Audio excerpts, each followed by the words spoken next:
चलो कहाँ तक हो गया था? हाँ, 1833 का चार्टर एक्ट हो गया था ना। तो थोड़ा सा रिवाइज करो करो, बोलो बोलो, सब लोग तेज बोलो।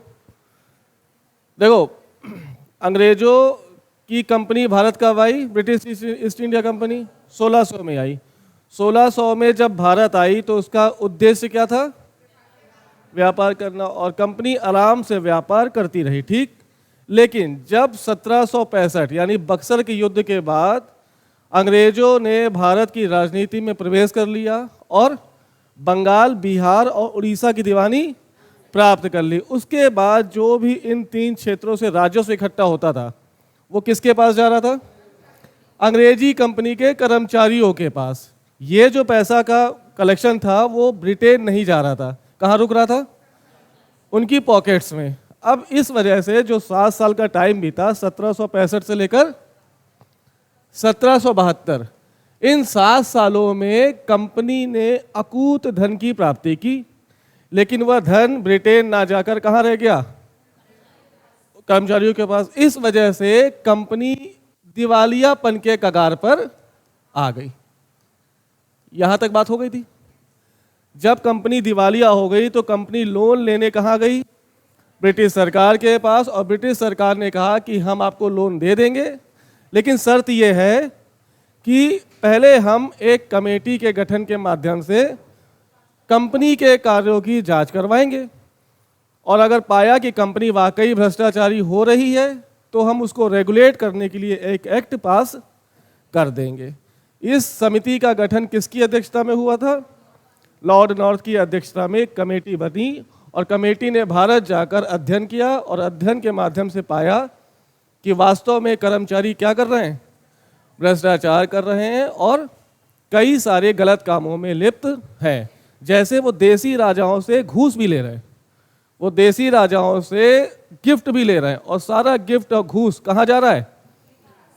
उनकी जेब में जा रहा है। इस वजह से कंपनी दिवालिया हो गई, ठीक है।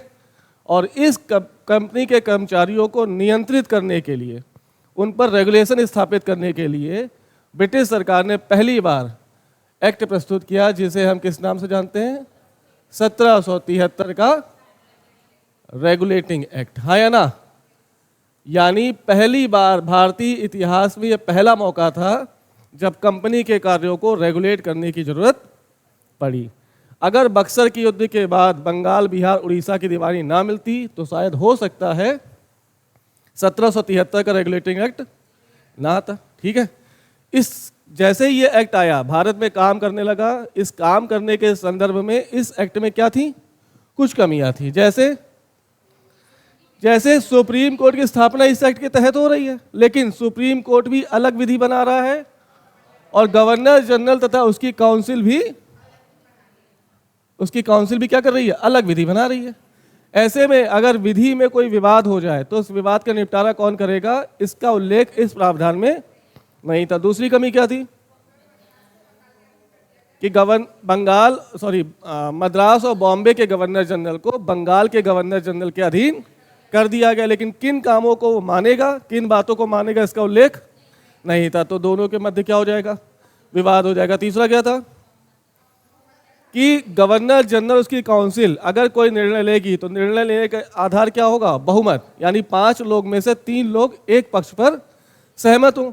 ऐसा होना तब संभव था जब 5 लोग एक जगह मिले, लेकिन हमने देखा था जो गवर्नर जनरल की काउंसिल है, जिसके 4 सदस्य हैं, उसमें से फ्रांसिस भारत के बाहर रह रहा है। कहां पर? यूके में। और बाकी 3 क्लेवरिंग, मानसन और वॉरवेल, ये भारत में रह रहे हैं। हाँ या ना? और वॉरेन हेस्टिंग्स के साथ मिलकर काम कर रहे हैं। ऐसे में अगर बहुमत में कोई विवाद आ जाए, मान लो 4 लोग भारत में हैं, किसी निर्णय पर 2 लोग एक पक्ष में, 2 लोग, ऐसे में फ्रांसिस की सहमति लेने के लिए आपको क्या करना पड़ेगा? लेटर लिखोगे, क्योंकि उस समय व्हाट्सएप तो है नहीं कि आपने व्हाट्सएप कर दिया और तुरंत वो पोल करा लिया, ऐसा तो होगा नहीं। लेटर गया, लेटर पहुंचेगा, फ्रांसिस पढ़ेगा, उसका रिप्लाई करेगा, भारत आएगा। तो ऐसे में जो भी निर्णय लेना है उसमें क्या हो जाता था? काफ़ी देरी हो जाती थी। तो इन सारी कमियों को दूर करने के लिए 1781 में एक्ट ऑफ सेटलमेंट पारित किया गया। इसको एक्ट ऑफ सेटलमेंट क्यों कह रहे हैं? क्योंकि 1773 में कुछ जो कमियां थी उनको सेट करने के लिए एक्ट ऑफ सेटलमेंट प्रस्तुत किया गया। इसमें क्या क्या प्रावधान किए गए? इसमें सुप्रीम कोर्ट से विधि बनाने की शक्ति छीन ली गई और विधि बनाने की अंतिम शक्ति किसको दे दी गई? गवर्नर जनरल और उसकी काउंसिल को। दूसरी कमी क्या थी कि जो भी अधीन किए गए थे गवर्नर, कौन से? मद्रास और बॉम्बे के गवर्नर बंगाल के गवर्नर जनरल के अधीन किए गए। और यहाँ भी क्लियर कर दिया गया कि सभी बातों को मानना अनिवार्य होगा, बाध्य होगा। तीसरी कमी क्या थी इसकी कि जो बहुमत लिया जाता था, यानी गवर्नर जनरल की काउंसिल में कितने सदस्य थे? इस सदस्य संख्या को कम करके कितना कर दिया गया? 3। अब बहुमत आराम से ले लोगे कि नहीं ले लोगे? ठीक। इसके 3 साल बाद 1784 का पिट्स इंडिया एक्ट प्रस्तुत किया गया। यस और नो? इसकी सबसे बड़ी खासियत क्या थी? बहुत बढ़िया, यानी कंपनी के प्रशासनिक कार्यों के लिए, कंपनी भारत में क्या कर रही है? प्रशासन कर रही ना। इनके प्रशासनिक कार्यों को विभाजित करने के लिए 2 संस्थाओं का गठन कर दिया गया। इसी को क्या कहते हैं हम? द्वैध शासन। यानी कंपनी में पहली बार द्वैध शासन कब स्थापित हुआ? 1784 के पिट्स इंडिया एक्ट से। ठीक है। यहां पर सीओडी तो पहले से काम कर रही है, कोर्ट ऑफ डायरेक्टर्स। ये तो जब कंपनी बन गई है, कब बनी कंपनी? सितंबर 1599 में। तब से कोर्ट ऑफ डायरेक्टर काम कर रहे हैं। लेकिन एक नई संस्था का गठन किया गया जिसे हम किस नाम से जानते हैं?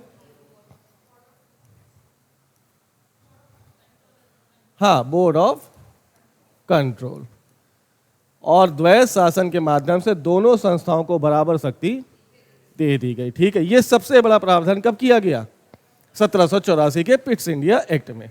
अगर पूछा जाएगा तो यही क्वेश्चन पूछा जाएगा कि बोर्ड ऑफ कंट्रोल का गठन किस एक्ट के माध्यम से, तो आंसर क्या होगा?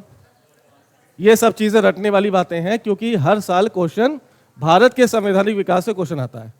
चाहे 1773 पूछे, चाहे 1784 पूछे, चाहे 1813, 33, 53, 58, कोई भी एक एक्ट से कोई प्रावधान पूछेंगे। ठीक है।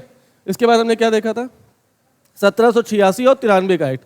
इस एक्ट को ब्रिटिश सरकार प्रस्तुत नहीं करना चाहती थी, लेकिन एक बाहुबली गवर्नर जनरल है जिसका नाम क्या है? Lord Cornwallis. ये इस समय अमेरिका की क्रांति को रोकने का प्रयास कर रहा है। उसकी बाहुबली का परिचय पूरी दुनिया के सामने प्रस्तुत हो गया। ठीक है। ऐसे में ब्रिटिश सरकार लॉर्ड कॉर्नवालिस को कहाँ ले जाना चाह रही है? भारत में। लेकिन कॉर्नवालिस अपनी शर्तों पर भारत आएगा। वो कहेगा मैं भारत आ रहा हूं एज अ गवर्नर जनरल, लेकिन इस गवर्नर जनरल की शक्ति को और भी बढ़ाओ, तब हम इसको प्राप्त करेंगे।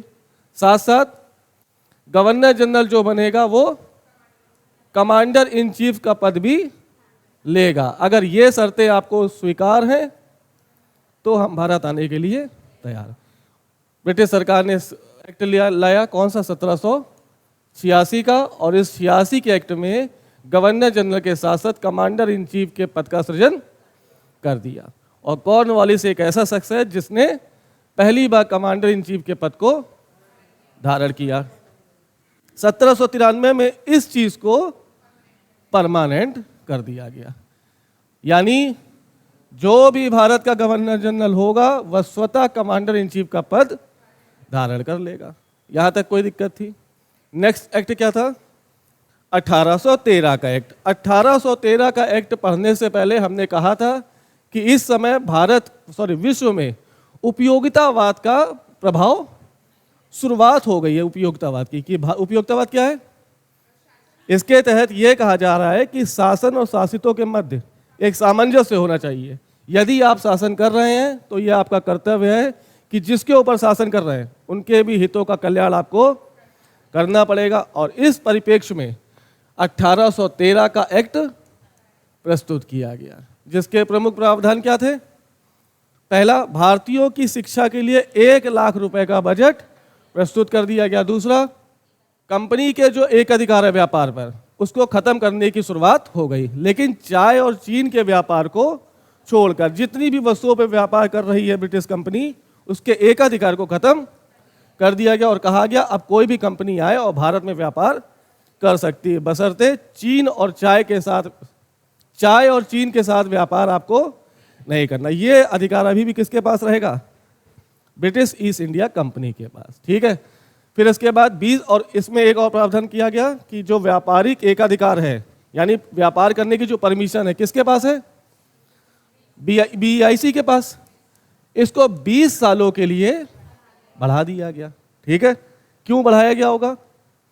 क्योंकि ब्रिटिश ईस्ट इंडिया कंपनी के कुछ लोग ब्रिटिश संसद में भी, जैसे ब्रिटिश ईस्ट इंडिया कंपनी का गठन कैसे हुआ है, 80 लोगों ने शेयर खरीदे ना, अपने शेयर के माध्यम से ईस्ट इंडिया कंपनी का गठन किया।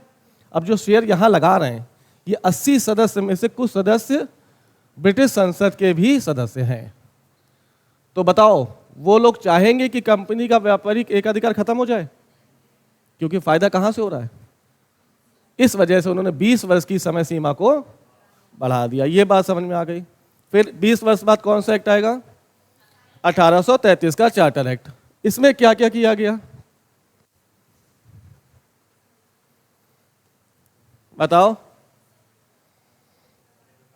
देखो, ऐसे बताओगे ना कि इसमें जब ये समय था तब विश्व में उपयोगितावाद अपने चरम पर पहुंच गया था। क्यों? क्योंकि 1832 में उपयोगितावाद के जनक, जिनका नाम जर्मी बेंथम है, उनकी मृत्यु हो जाएगी और मृत्यु के बाद आंदोलन बहुत तेजी से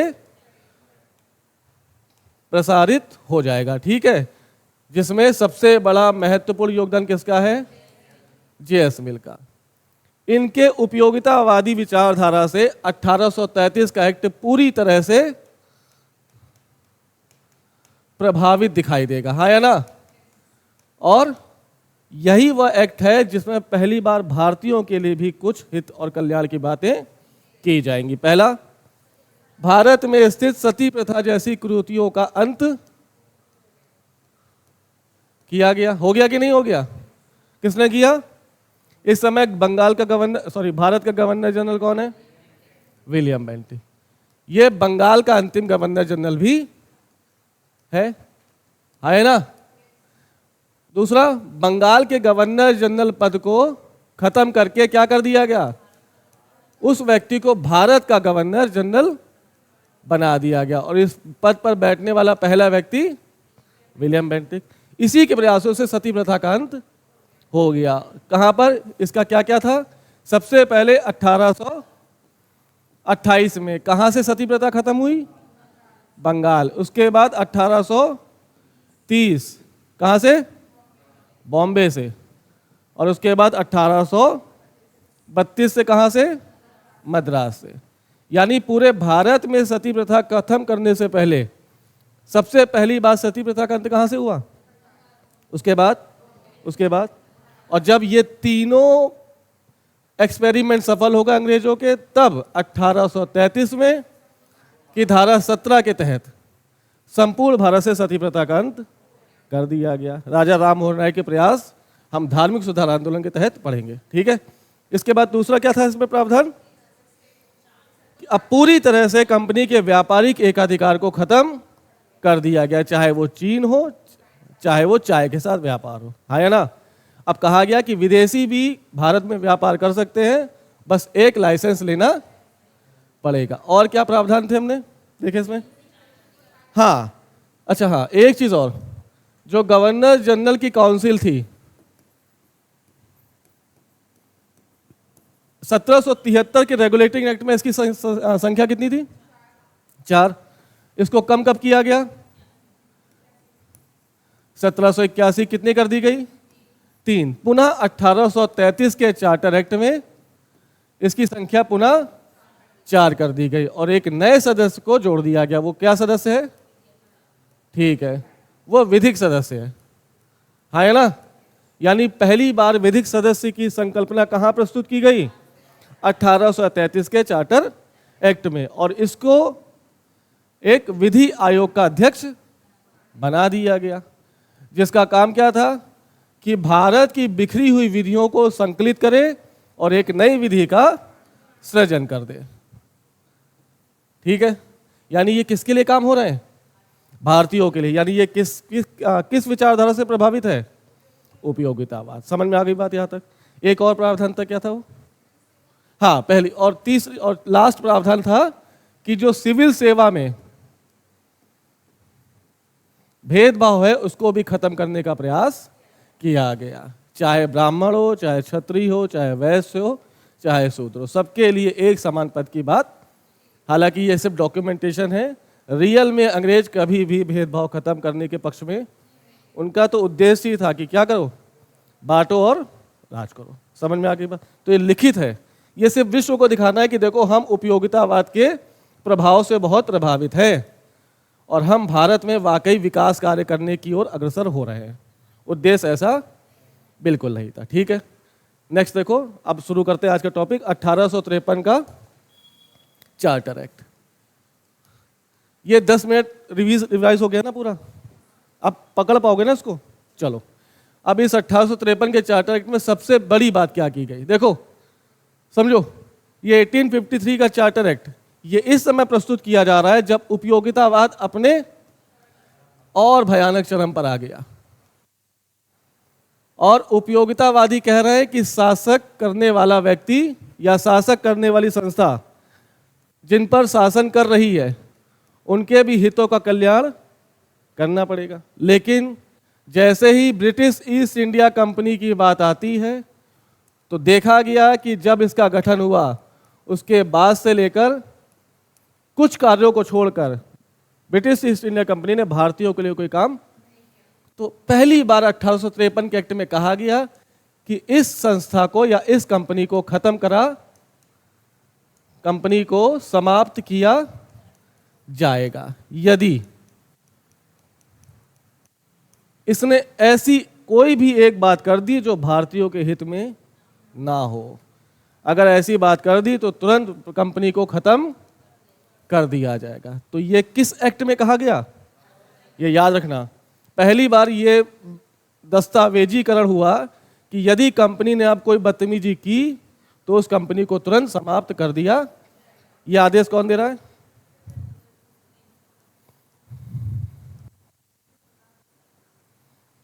समझ में आ गई बात? तो याद रखना। और इसको खत्म कर दिया जाएगा कब? विद्रोह हो जाएगा 57 में, और विद्रोह के बाद ये खुल के आ जाएगा कि वाकई भारत का प्रत्येक वर्ग कंपनी के शासन से शोषित था, परेशान था। क्यों? क्योंकि जब हम 1857 का विद्रोह, ये समझ में आ गया ना? इसके 4 साल बाद क्या हो जाएगा? और इस विद्रोह में ये पता चल जाएगा, क्यों? क्योंकि धार्मिक आधार पर विद्रोह हुआ कि नहीं हुआ है? क्योंकि अंग्रेजों ने भारत के धर्म में भी हस्तक्षेप किया। पहला उदाहरण, सती प्रथा को अंत करना। बुद्धिजीवी वर्ग तो पक्ष में थे, लेकिन सोचो गांव में बैठा आदमी वो कहेगा कि मेरे धर्म पे आप हस्तक्षेप क्यों कर रहे हैं, चाहे भले खराब है, लेकिन उनके लिए क्या है, चलती आ रही ना, कई सालों से, कई हजार सालों से ये प्रथा चली आ रही थी, आपने रातों रात खत्म कर दिया। कुछ लोगों के मन में दिक्कत होगी कि नहीं होगी? क्या किसान शामिल हुए 1857 के विद्रोह में?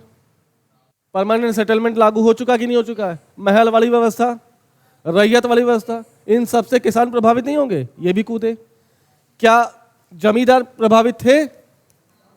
तो जमींदार ने आंदोलन किया, थोड़ा सीमित स्तर पर। ऐसे जमींदार, याद करो, जमींदार जब परमानेंट सेटलमेंट पढ़ा रहे थे तो क्या बात की थी हमने? Sunset law. सनसेट लॉ का कह रहा है कि यदि कोई जमींदार एक निश्चित तिथि में अंग्रेजों को लगान नहीं दे पाएगा तो उसकी जमींदारी छीन। तो कुछ अच्छे जमींदार थे जो किसानों का शोषण नहीं कर पाए, और जब किसानों को शोषण नहीं कर पाएंगे तो राजस्व इकट्ठा कर पाएंगे नहीं, राजस्व इकट्ठा नहीं कर पाएंगे तो अंग्रेजों को दे पाएंगे। तो सनसेट लॉ के तहत उनकी जमींदारी छीन ली जाती थी। तो ये प्रभावित होंगे कि नहीं होंगे?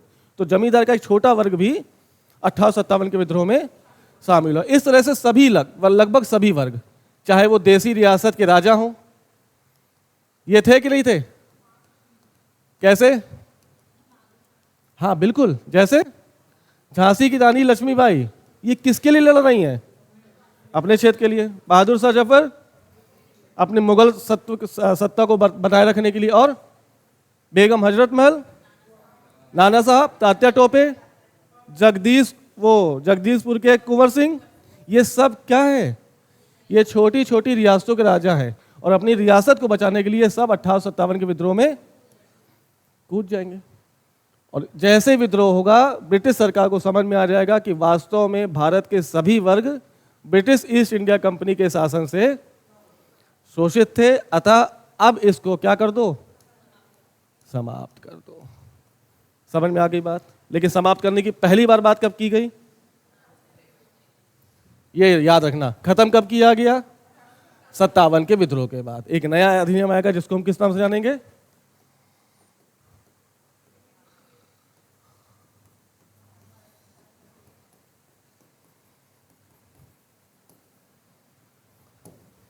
ठीक है। इसको थोड़ा सा ज्यादा पढ़ना है। क्यों? क्योंकि यूपीएससी ने एक बार क्वेश्चन पूछा कि महारानी के घोषणा पत्र की, महारानी का घोषणा पत्र क्या है तथा इसके प्रावधानों की चर्चा कीजिए।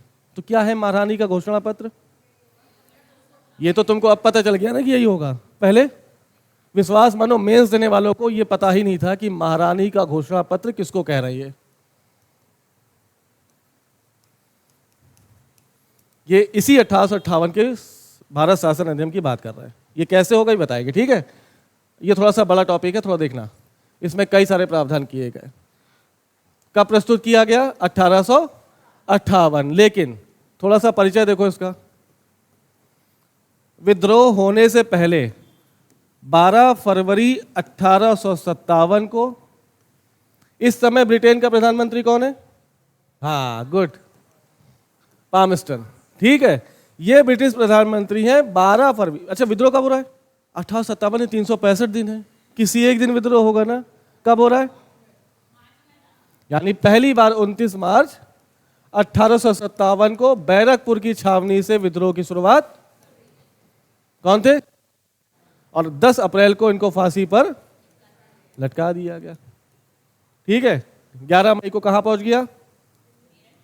12 मई को नहीं, हाँ 10 मई को मेरठ पहुंचा, और 11 मई को, यानी एक महीने के भीतर विद्रोह की आग लगभग पूरे भारत में, चाहे वो कानपुर हो, चाहे लखनऊ हो, चाहे इलाहाबाद हो, चाहे बिहार हो, चाहे दिल्ली हो, ठीक है। इस शुरुआत से पहले ही ब्रिटेन के प्रधानमंत्री पामस्टन ने 12 फरवरी 1857 को 1858 का अधिनियम ब्रिटिश संसद में प्रस्तुत कर दिया था, हाँ है ना। यानी पामस्टन को पता था कि भारत की जनता ब्रिटिश ईस्ट इंडिया कंपनी से खुश नहीं है, अतः ब्रिटिश ईस्ट इंडिया कंपनी के शासन को खत्म करके उसका शासन ब्रिटिश क्राउन के अधीन ले आओ। जैसे ही ये संसद में प्रस्तुत किया गया, विपक्ष के नेता एक हैं लॉर्ड डर्बी, ये नाम याद रखना। पामस्टन के विरोध में कौन? जैसे लोकसभा में नेता कौन है? लोकसभा का नेता कौन है? विपक्ष नेता कौन है? तो मोदी जी की सारी बातों को खंडन करेंगे कौन? उसी तरह से पामस्टन कौन है? प्रधानमंत्री, विपक्ष मतलब सत्ता पक्ष का नेता। विपक्ष का कौन है? इस 1857 के अधिनियम को कौन विरोध देगा? डर्बी। और डर्बी जैसे ही विरोध प्रस्तुत करेंगे, संसद में, ब्रिटिश संसद में अविश्वास प्रस्ताव ले आया जाएगा और पामस्टन को त्याग पत्र देना पड़ेगा।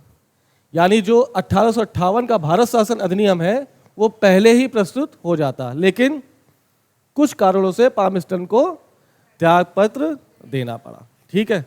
तो क्वेश्चन याद रखना, 1857 के विद्रोह के समय से पहले ब्रिटेन का प्रधानमंत्री कौन है? समझ रहे हो मेरी बात? 1857 के विद्रोह के चालू होने के बाद ब्रिटेन का प्रधानमंत्री कौन है? कुछ जैसे 29 मार्च को विद्रोह शुरू हो गया ना, तो 10, 5, 6 दिन पामस्टन रहे, लेकिन जैसे ही अप्रैल या मई आया, मई 1857, इस समय विद्रोह चरम पर है ना। इस समय कौन है ब्रिटेन का प्रधानमंत्री? तो कुछ दिनों के लिए, विद्रोह की शुरुआत के कुछ दिनों तक पामस्टन प्रधानमंत्री थे, लेकिन जो ज्यादा लंबा समय विद्रोह का, उस समय ब्रिटेन के प्रधानमंत्री कौन है? याद रखोगे, जैसे क्वेश्चन पूछा जाएगा आपका आंसर भी वैसा ही चेंज हो जाएगा। पूछेगा कि भारत शासन अधिनियम प्रस्तुत करने के समय ब्रिटेन का प्रधानमंत्री कौन है? डर्बी। लेकिन प्रस्तुत किसने किया था? पामस्टन ने जो 1858 का भारत शासन अधिनियम प्रस्तुत किया था, वह विद्रोह से पहले प्रस्तुत किया था। याद रखना, लिखेगा वो कि विद्रोह होने के बाद पामस्टन ने भारत शासन अधिनियम संसद में प्रस्तुत किया। गलत है ना? प्रस्तुत किया था पहले, लेकिन किन्हीं कारणों से पामस्टन ने क्या कर दिया? त्यागपत्र दे दिया। और नया प्रधानमंत्री कौन बन गया? Lord derby. तो विद्रोह का जो ज्यादा समय है किसके शासनकाल में बीता है? याद रखना, ठीक? प्रस्तुत हो गया। और 1858 में पुनः लॉर्ड डर्बी ने इसी अधिनियम को जो पामस्टन द्वारा प्रस्तुत किया गया था, उसी को कहां प्रस्तुत किया? फिर से ब्रिटेन की संसद में। संसद से पास हुआ, किसके पास जाएगा? भारत की संसद में अगर कोई विधेयक प्रस्तुत होता है तो लोकसभा से पास होगा, कहां जाएगा? वहां से पास होगा, कहां जाएगा? ब्रिटेन की संसद में कोई विधेयक प्रस्तुत हुआ, पास होने के बाद कहां जाएगा? महारानी के पास। उस समय महारानी कौन है? जैसे ही महारानी विक्टोरिया ने इस पर साइन किए, विधेयक क्या बन गया?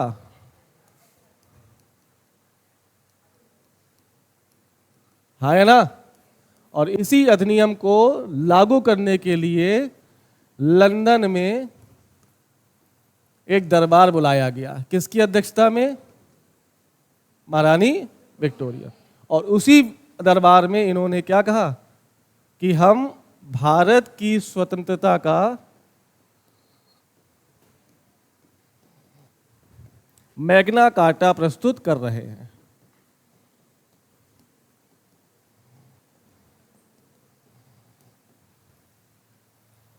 क्या कहा? मतलब अब दरबार बनेगा ना, देखो हम भारत के लिए क्या क्या लेके आ रहे हैं, तो कई सारे जो बिंदु होंगे उसकी भी चर्चा होगी। और उसी समय 1858 के भारत शासन अधिनियम को महारानी विक्टोरिया ने किस नाम से संबोधित किया? भारत की आजादी का मैग्ना कार्टा। मैग्ना कार्टा का मतलब क्या है? महान अधिकारों का दस्तावेज। इसको क्या बोलते हैं? अगर पूछे इसका मतलब क्या है? महान अधिकारों का दस्तावेज। हाँ या ना? ये मैग्ना कार्टा शब्द आया कहां से? 1258 में पहली बार इस मैग्ना कार्टा शब्द का यूज किया गया, जब यूके की जनता को कुछ अधिकार प्रदान किए गए। क्योंकि तुमको पता है कि मध्यकाल में अधिकार नाम की कोई चीज नहीं थी। क्यों? क्योंकि मध्यकाल कैसा काल है? राजा और प्रजा के बीच के संबंध। राजा कौन है? सर्वे सर्वा। राजा कौन है? ईश्वर की छाया। राजा द्वारा दिया गया कोई भी वक्तव्य प्रजा मानने से इनकार नहीं कर सकती है। यानी प्रजा किस तरह से काम करेगी? कर्तव्य के रूप में। राजा द्वारा दिया गया आदेश प्रत्येक प्रजा के प्रत्येक व्यक्ति को मानना पड़ेगा। क्यों? क्योंकि ये भगवान द्वारा दिया गया आदेश है। राजत्व के सिद्धांत को बहुत बढ़ाया गया, और जहां भी राजत्व का सिद्धांत हावी होगा, व्यक्ति के अधिकार रहेंगे। देखो, जहां भी डर का माहौल है, जैसे किसी राजा ने कोई आदेश दिया और तुमने मानने से इनकार कर दिया, तो राजा तुम्हारी आंखें निकलवा लेगा। क्या ये अधिकार हैं? अधिकार है ये? नहीं। ये क्या है? राजा के आदेशों को मानना आपका कर्तव्य है। हाँ है ना? यही अंतर है कि हम मध्यकाल के लोगों को प्रजा कहते थे और आधुनिक भारत के आधुनिक काल के लोगों को नागरिक। तो अगर कोई पूछे प्रजा और नागरिक में क्या अंतर है? प्रजा का मतलब अधिकार नहीं होंगे, सिर्फ कर्तव्यों से बंधी होगी प्रजा। और नागरिक का मतलब कर्तव्यों के साथ साथ उसको जीवन जीने के लिए कुछ अधिकार भी। तो जैसे ही अधिकारों की संकल्पना आई विश्व के पटल पर, कब? तो सबसे पहले अपने नागरिकों का अधिकार देने वाला राज्य कौन है? यूके। और 1258 में उसी अधिकारों के दस्तावेज को क्या कहा गया? Magna carta. तो इसकी संकल्पना कहां से आई? ठीक है। और भारत की आजादी का मैग्ना कार्टा किसको कहा गया? 1858 के भारत शासन। ये क्वेश्चन पूछा गया है कि भारत की आजादी का मैग्ना कार्टा निम्न में से किस अधिनियम को कहा गया? और ऑप्शन में लिखा है 1947 का भारत शासन अधिनियम। सब लोग कौन लगाएंगे? सबको यही दिखेगा ना, लेकिन आंसर क्या है? ठीक है, प्रस्तुत हो गया, पृष्ठभूमि समझ में आ गई। विद्रोह से पहले पामस्टन ने इसको प्रस्तुत करने का प्रयास किया था, लेकिन कुछ कारणों से उसको त्यागपत्र देना पड़ा, और वही अधिनियम लॉर्ड डर्बी ने 1 नवंबर 1858 को, नवंबर नहीं कुछ दिन पहले, संसद में पेश किया और महारानी विक्टोरिया ने उस पर साइन कर दिया। दरबार कहाँ लगा? यूके में।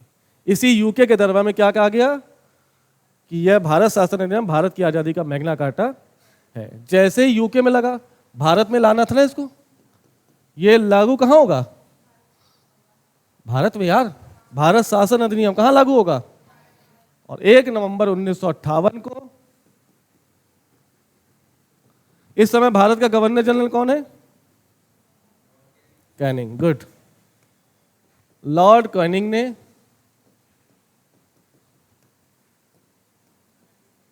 प्रयागराज के मिंटो पार्क में इसको लागू करने की घोषणा कर दी।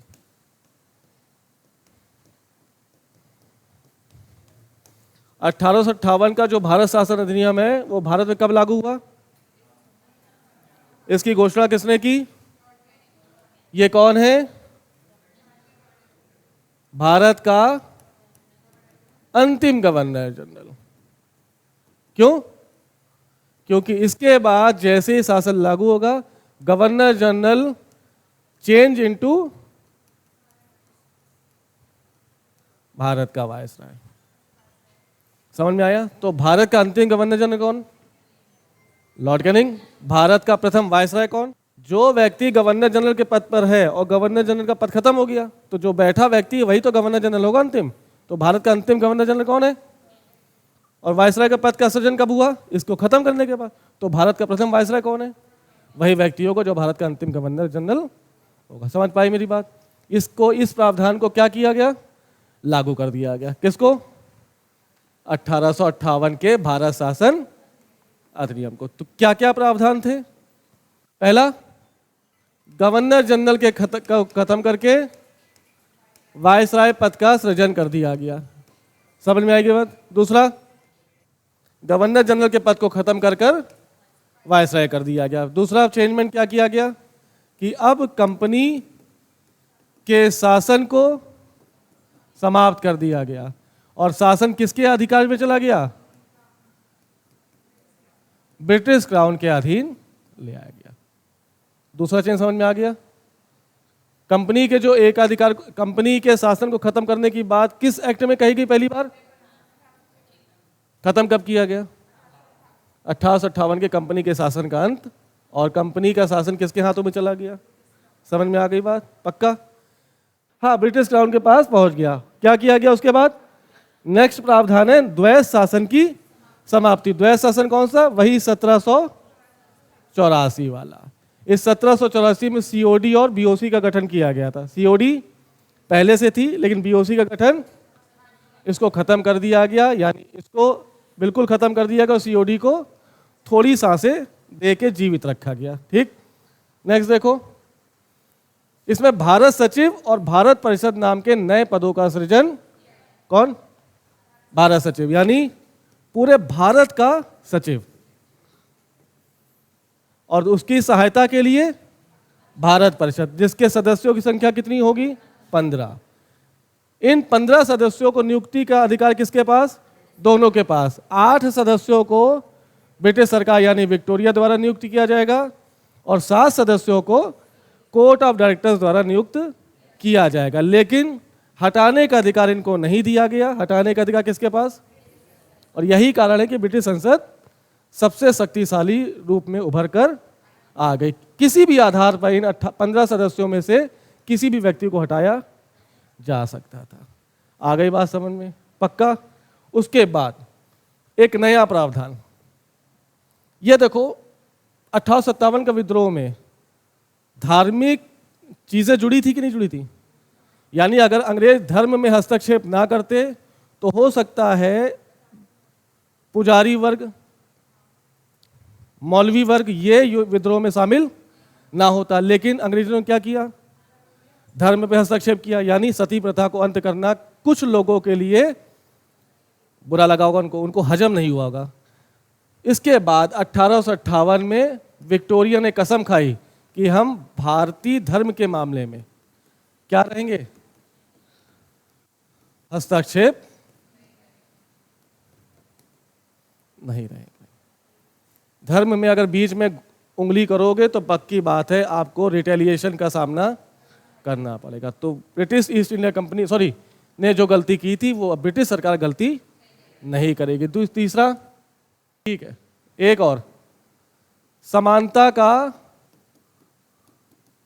प्रसार करने का प्रयास करेंगे अंग्रेजों और भारतीयों के मध्य, यानी भारतीयों को भी वही दर्जे दिए जाएंगे जो सेना में अंग्रेजों को दिए जा रहे थे। लेकिन ये सिर्फ क्या है? दिखावा है। किसको दिखाना है? कि अब जो भारत का शासन हमारे अधीन आया है इससे भारत को कोई दिक्कत नहीं होगी। दिक्कत हुई थी ना? हाँ, एक और चीज, हम अपने राज्य का विस्तार नहीं करेंगे। जैसे झांसी को जीता गया, सहायक संधि किसने लागू की थी? वेल्जली। कब लागू की? 1799। वेल्जली के बाद, सहायक संधि के बाद कितने भारतीय राज्यों को शामिल किया गया अंग्रेजों के अधीन? बहुत सारे। डलहौजी की नीति क्या थी? डॉक्ट्रिन ऑफ लैप्स, यानी हड़प की नीति, यानी किसी राज्य का कोई वैध पुत्र नहीं है तो उस राज्य का पूरा शासन किसके अधीन चला जाएगा? ये सब क्या कर रहे हैं अंग्रेज? भारतीय राज्यों को विस्तार कर रहे हैं ना, और अपने राज्य में मिला रहे हैं।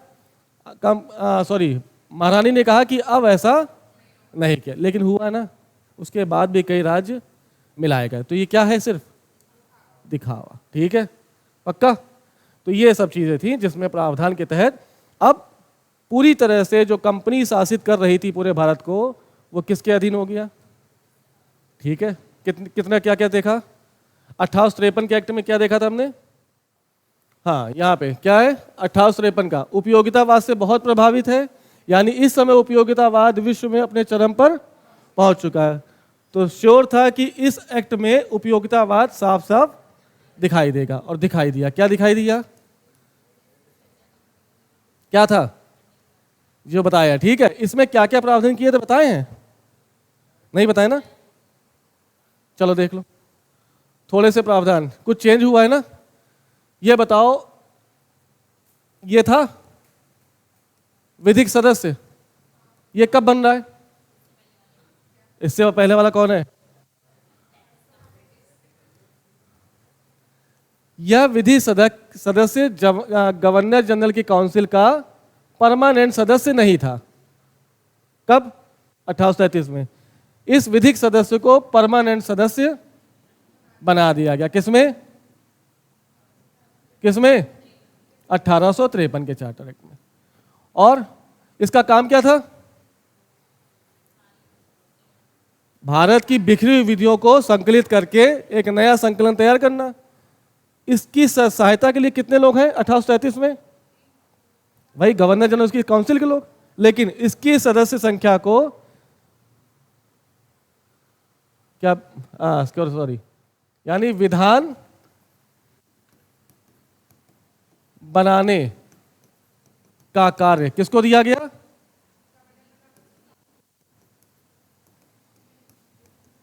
विधि सदस्य को। और विधि सदस्य की सहायता के लिए, यानी विधि बनाने के लिए एक विधान परिषद का गठन, थोड़ा समझना, ठीक है, ये मिस हो गया था। जो 1833 में भारत की बिखरी हुई विधियों को संकलित करने के लिए एक विधि सदस्य का नियुक्ति किया गया था कि नहीं? विधि अधिकारी। उस विधि अधिकारी को गवर्नर जनरल काउंसिल में एक नया सदस्य बना दिया गया, यानी जो 3 सदस्य थे उनको पुनः बढ़ाकर कितना कर दिया गया था?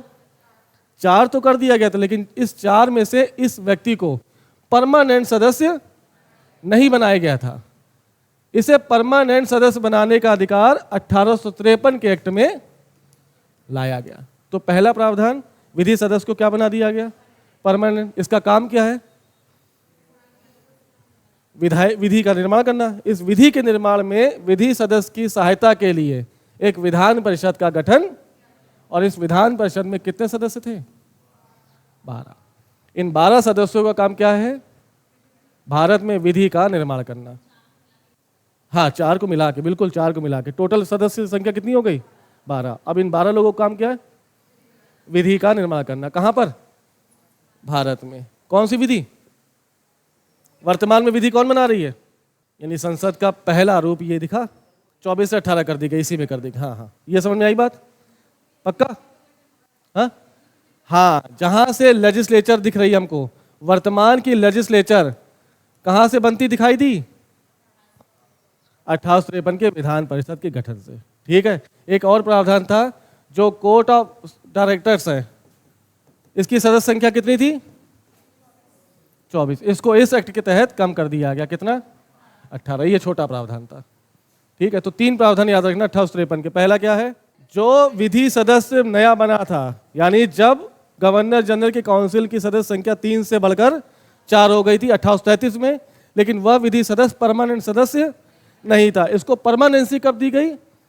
1853 के चार्टर एक्ट में। दूसरा, इस विधि सदस्य को विधि बनाने का काम सौंपा गया, और विधान परिषद, एक केंद्रीय विधान परिषद का गठन किया गया, जिसकी सदस्य संख्या कितनी है? 12। इस 12 सदस्य में ये शामिल हैं, गवर्नर जनरल भी शामिल है। ठीक है। यानी 5 और 7 पर 12 लोग हो गए इसमें, है ना। सीओडी की संख्या जो वर्तमान में जब शुरुआत हुई थी कंपनी की, तो कब थी? कितनी? उस 24 की संख्या को घटाकर 18 कर दिया गया। ये 1853 के प्रावधान थे। 1858 का प्रावधान क्या है? तो सुनो, 12 फरवरी 1857 को ब्रिटेन के प्रधानमंत्री पामस्टन ने इस शासन को, अधिनियम को लागू करने का प्रयास किया, लेकिन किन्हीं कारणों से पामस्टन को त्यागपत्र देना पड़ा, और नया ब्रिटिश प्रधानमंत्री लॉर्ड डर्बी बनकर आ गया, जिसने 1858 में पुनः उसी विधेयक को संसद में प्रस्तुत किया, और महारानी विक्टोरिया ने उस पर साइन करके उस एक्ट, विधेयक को क्या बना दिया? एक्ट बना दिया। वही अधिनियम किस नाम से जानते हैं हम? 1858 का भारत शासन अधिनियम। परिचय समझ में आ गया था? पामस्टन के समय प्रस्तुत किया गया, लेकिन उसको लागू करने का श्रेय लॉर्ड डर्बी ले गया, और इस पर साइन किसने किया? महारानी विक्टोरिया। महारानी विक्टोरिया ने एक दरबार का आयोजन किया गया, और इस 1858 के भारत शासन अधिनियम की रूपरेखा रखी जनता के सामने, जिसमें कहा गया कि यह 1858 का भारत शासन अधिनियम भारत की आज़ादी का मैग्ना कार्टा कहलाएगा। समझ में आई ये बात? 1 नवंबर 1858 को अधिनियम भारत में लाया गया। 1 नवंबर 1858 को लॉर्ड कैनिंग, जो भारत का अंतिम गवर्नर जनरल है, वो क्या करेगा?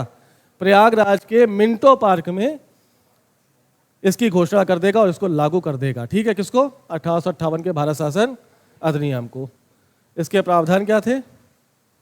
पहला, गवर्नर जनरल नामक पद को समाप्त कर दिया गया, उसकी जगह वायसराय पद जोड़ दिया गया। दूसरा, कंपनी के शासन का अंत। अब शासन किसके हाथों में चला गया? भारत का ब्रिटिश राज के हाथों में। तीसरा, 1784 में स्थापित द्वैध शासन को समाप्त कर दिया गया, यानी बोर्ड ऑफ कंट्रोल को पूरी तरह समाप्त किया, लेकिन कोर्ट ऑफ डायरेक्टर्स को थोड़ा सा जीवित रखा गया। ठीक। इसी के तहत एक भारत सचिव का पद का सृजन किया गया, और उसकी सहायता करने के लिए भारत परिषद का गठन किया गया। इस भारत परिषद में कितने सदस्य? 15। 15 में से 8 सदस्यों की नियुक्ति कौन कर रहा है? ब्रिटिश सरकार की महारानी विक्टोरिया, और 7 सदस्यों की सीओडी। इसको नियुक्त कौन करेगा? ये और ये, लेकिन हटाएगा कौन? ब्रिटिश संसद। एक चीज और, इनको वेतन भत्ते कहां से मिल रहे हैं? अच्छा, इसको बाद में बताएंगे। फिर धार्मिक सहिष्णु रहेंगे कौन? क्योंकि ये देखा गया था कि 1857 का विद्रोह का आधार एक धार्मिक भी है, यानी ब्रिटिश ईस्ट इंडिया कंपनी ने भारत के धर्म में हस्तक्षेप किया था। अब हम धार्मिक सहिष्णु रहेंगे, यानी भारत के धर्म में हस्तक्षेप नहीं करेंगे। फिर भारतीयों और अंग्रेजों के मध्य जो असमानता व्याप्त है उसमें समानता लाने का प्रयास करेंगे। फिर जो हम राज्य विस्तार कर रहे थे उस राज्य विस्तार को भी अब नहीं करेंगे, ताकि देसी रियासत हमसे खुश रहे। ठीक है, पक्का। अब एक चीज और देख लो यहाँ पे, ये जिसकी बात कर रहे थे इनकी बात, ये क्या है? भारत सचिव और भारत परिषद। ये बैठे कहां पर हैं? इनमें से कोई भारत नहीं है, भारत में नहीं है। ये सब कहां बैठे हैं? और यूके में बैठ के भारत के शासन की समीक्षा कर रहे हैं। तो इनको वेतन कहां से मिलना चाहिए था? मिलना चाहिए था, लेकिन इनके वेतन का प्रावधान, वेतन भत्ते का प्रावधान भारतीय राजस्व से किया जाएगा। यानी शोषण की जो गति है वो अभी भी धीमी नहीं है, चाहे हम ब्रिटिश ईस्ट इंडिया कंपनी द्वारा शासित हो चाहे ब्रिटिश का द्वारा, हमारा शोषण होता रहेगा। इसी के 8-9 साल बाद, ये ईयर याद आ रहा है? ये याद आ रहा है? इंडियन एसोसिएशन की बैठक कहां पर? लंदन। हाँ, क्या कह रहे हैं? दादा भाई नेरोजी ये अपना लेख लिख रहे हैं, उसका नाम क्या है? इंग्लैंड, हाँ, इंडिया नहीं, इंग्लैंड डेप्ट टू इंडियन। हाँ, ये अपने लेख में क्या बता रहे हैं? इंग्लैंड डेप्ट टू इंडिया, कि अंग्रेज अभी भी भारत गंगा की नदी से धन को सोखते हैं और टेम्स नदी में जाकर निचोड़ देते, यानी धन के बहिर्गमन का सिद्धांत अभी भी चल रहा है। और 1901 में और आगे बढ़ेंगे कौन? दादा भाई नेरोजी एक किताब लिखेंगे, कौन सी?